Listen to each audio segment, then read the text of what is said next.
Rizky Dea ngaku punya pacar baru, segera menikah tahun depan. Rizky Dea nampaknya tak mau kalah dengan mantan istrinya, Nadia Mustika yang telah memiliki pacar. Rizky Dea mengungkapkan bahwa kini dirinya juga sudah memiliki pacar. Bahkan, Rizky Dea disebut-sebut akan segera naik ke pelaminan dengan pacarnya.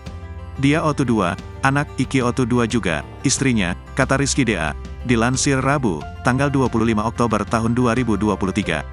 Mantan suami Nadia Mustika ini mengungkapkan sosok wanita yang kini menjadi pacarnya. Namun, ia enggan menyebutkan siapa nama sang pacar.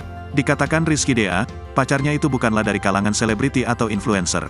Nggak seleb, nggak apa, bukan penyanyi juga, bukan influencer. Orang biasa saja, ucap Rizky Dea. Kembara Ridho Dea ini menyebut jika dirinya mencari sendiri sosok wanita yang kini dipacarinya.